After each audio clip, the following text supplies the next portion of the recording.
परिचय। क्या तुमने कभी सोचा है कि लड़कियां लड़कों से भिन्न क्यों होती हैं? सर, लड़कियां और लड़के भिन्न इसलिए होते हैं क्योंकि उनकी शारीरिक संरचनाएं भिन्न होती हैं।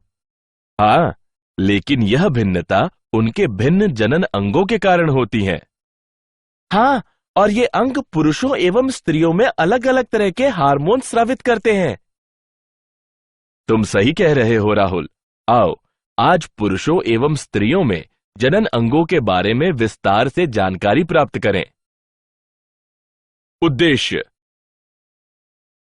इस पाठ के अंत में आप निम्न करने में सक्षम हो जाएंगे: पुरुष जनन अंगों की पहचान करना, विविध पुरुष जनन अंगों की कार्य प्रणाली को समझना, स्त्री जनन अंगों की पहचान करना, विविध स्त्री जनन अंगों की कार्य प्रणाली को समझना, पुरुष जनन तंत्र। स्तनपायी पुरुष जनन तंत्र में निम्न सम्मिलित हैं: बाह्य जनेंद्रिय, वृषणकोश, शिश्न, आंतरिक जनन अंग, वृषण, सहायक लिंग नलिकाएं, वीर्य एवं ग्रंथीय श्रावण ले जाने के लिए वाहिनी। पुरुष जनन तंत्रों के दो प्रमुख कार्य हैं: शुक्राणु निर्माण, स्त्री जनन मार्ग में वीर्य निक्षेपित करना है। वृषणकोश। वृषणकोश शारीरिक आवरण की एक थैली होती है जो निम्न प्रकार से जनन में सहायता करती है। वे वृषण जो एक थैली में स्थित होते हैं उन्हें वृषणकोश कहते हैं। वृषणकोश वृषणों के तापमान को सामान्य शरीर के तापमान से 1 या 2 डिग्री सेंटीग्रेड कम रखने में सहायक होता है। यह कम तापमान शुक्राणु निर्माण और संग्रहण के लिए आवश्यक होता है। शिश्न। शिश्न पुरुष की बाहरी जनेंद्रिय है जो विशेष प्रकार के ऊतकों का बना होता है जो वीर्य सेचन के दौरान शिश्न के उद्घर्षण में सहायता प्रदान करता है।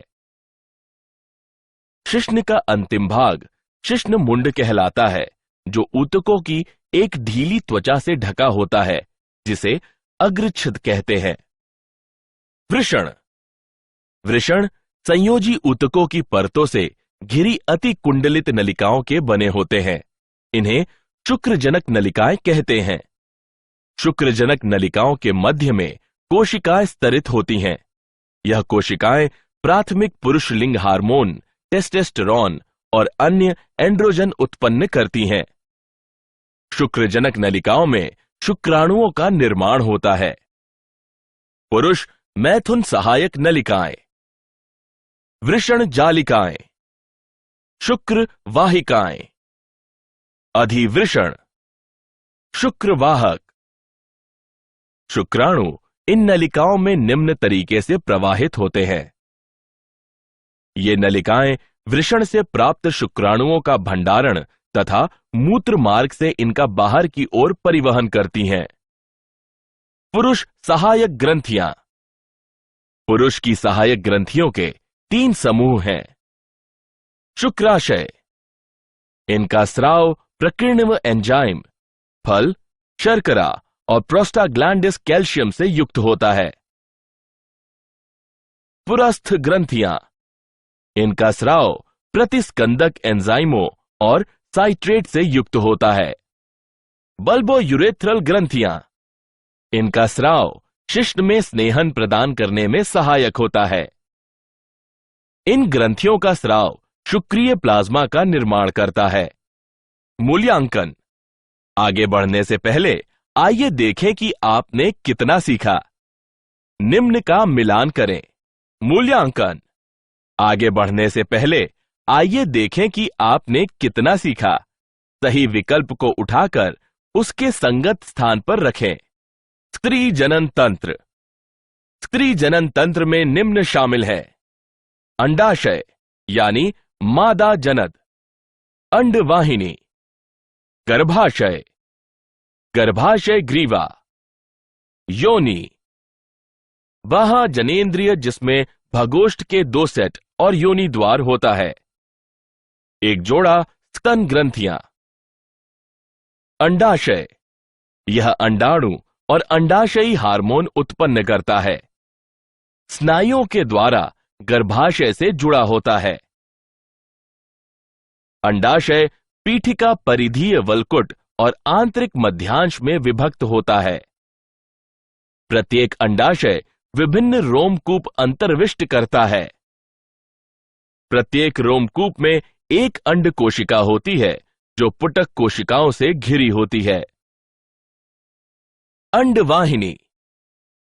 अंडोत्सर्ग पर अंडे को अंडवाहिनी या डिंबवाहिनी नलिका के कीप आकृति के द्वार के निकट उदर गुहा में धकेला जाता है। अंडाशय के निकट डिंबवाहिनी की कीप जैसी आकृति कीपक कहलाती है। कीपक की झालर अंडोत्सर्ग के दौरान अंडाशय से उत्सर्जित अंडाणु को संग्रह करने में सहायक होती है। पक्षमाभी अस्तर से होकर अंडा अंडवाहिनी से गर्भाशय तक जाता है। गर्भाशय यह एक मांसपेशीय उल्टी नाशपाती के आकार जैसा होता है जो गर्भावस्था के दौरान भ्रूण को सहारा देता है। यह ऊतकों की 3 परत का होता है।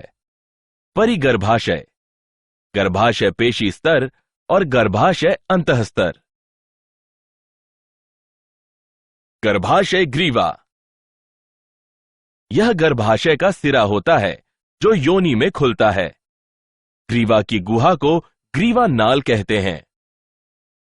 योनि यह पतली भित्ति वाला कक्ष होता है जहां मैथुन यानी संगमन के दौरान शुक्र संचित होता है।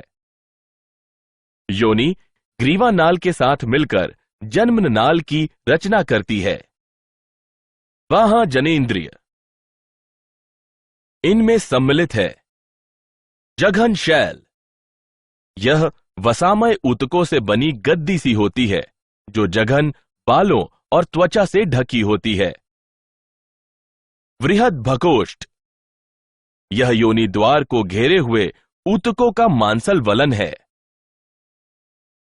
लघु भगोष्ठ यह वृहद भगोष्ठ के नीचे स्थित एक जोड़ा वलन होता है। योनिच्छद यह संवहनीय झिल्ली होती है जो जन्म के समय से योनि द्वार को ढके रहती है और अत्यधिक शारीरिक गतिविधियों या लैंगिक संभोग के दौरान फट जाती है। भगशेफ यह एक छोटी अंगुली जैसी संरचना होती है जो मूत्र द्वार के ऊपर 2 वृहद भगोष्ठ के ऊपरी मिलन बिंदु के पास स्थित होती है। स्तन ग्रंथि स्त्रियों का द्वितीयक यौन अभिलक्षण है। पुरुषों एवं स्त्रियों दोनों में पाई जाती है, लेकिन केवल स्त्रियों में ही ये कार्यशील होती है। स्तन ग्रंथियों के ग्रंथिल ऊतक 15 से 20 स्तन पालियों से बने होते हैं, जिसमें दुग्ध स्त्रावित करने वाली कूपिकाओं के गुच्छ होते हैं।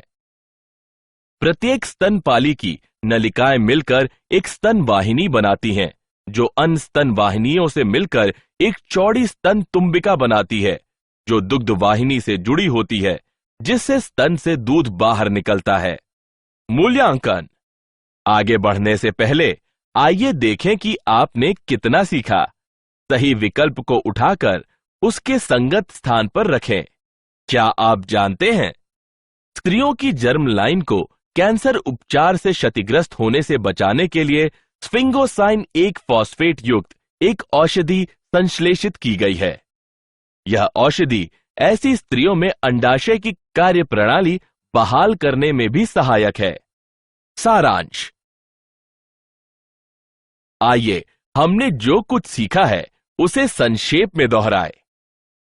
पुरुष जनन तंत्र में एक जोड़े वृषण, पुरुष यौन सहायक वाहिकाएं और सहायक ग्रंथियां तथा वाह जनेंद्रियां होती हैं।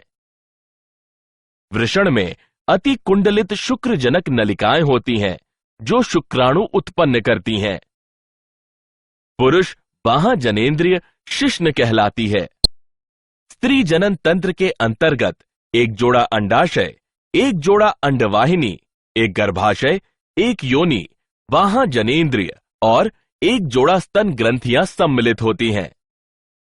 अंडवाहिनी, गर्भाशय और योनि स्त्री सहायक वाहिकाएं होती हैं। स्तन ग्रंथियां स्त्रियों का एक द्वितीयक यौन अभिलक्षण है।